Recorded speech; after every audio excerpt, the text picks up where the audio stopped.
नमस्कार। हमारे वहाँ एक टॉपिक है कि ब्रह्मा जी की पूजा क्यों नहीं होती। तो ब्रह्मा जी की पूजा नहीं होती, उसके लिए गलत गलत धारणाएं हैं, गलत दंत कथाएं हैं, वो नेगेटिव बात है। लेकिन सही बात मैं बताता हूँ आज आपको कि ब्रह्मा जी की पूजा क्यों नहीं होती। कि ब्रह्मा जी सर्जन करता है, पहली बात तो सर्जन तो अपना हो गए, चलिए समझिए। तो फिर ब्रह्मा जी की ज़रूरत नहीं, जो पालन करता है वो है नारायण। तो नारायण की पूजा ज़्यादातर होती है। और विनाश के देव है शिव शक्ति। तो वहाँ पे शिव जी की आराधना होती है, क्योंकि कोई भी बीमारी लगती है, ऐसा कुछ होता है, तकलीफ मानसिक अशांति हो जाती है, तो क्या बोलते हैं कि शिव जी के पास आप जाइए और जलाभिषेक कीजिए। तो उनकी आराधना की जाती है शिव जी की।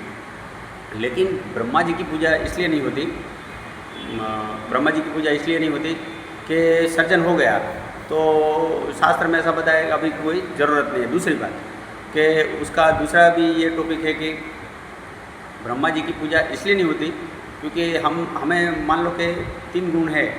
पूर्ण पुरुष के लिए कितने गुण है? 3 गुण है, सत्व, रजस और तमस।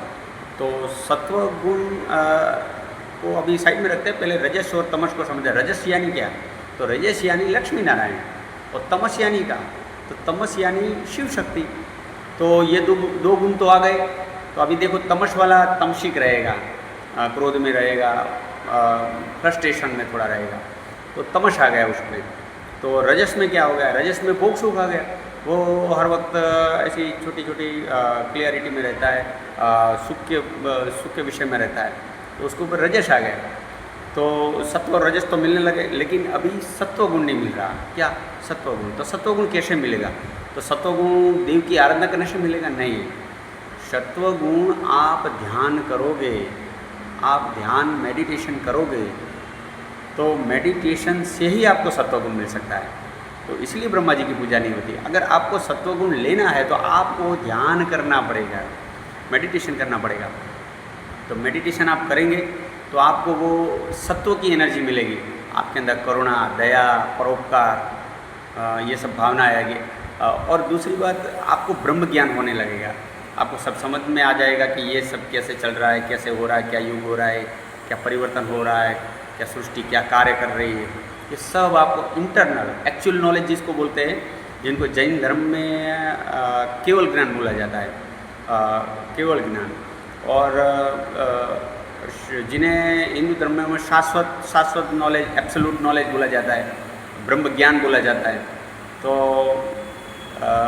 वो एनर्जी लेने के लिए, इसलिए हमें ब्रह्मा जी की पूजा नहीं होती कि वो एनर्जी लेने के लिए हमें ध्यान में जाना पड़ता है। तो आप ध्यान कीजिए और ये पंचदेव की पूजा कीजिए, गणपति जी, हनुमान जी, लक्ष्मी नारायण और उमा शिव और शक्ति, यानी शिव जी और माँ भगवती उमा। तो इस तरह से आप मंदिर बनाएंगे और आप थोड़ा थोड़ा ध्यान करें। नमस्कार।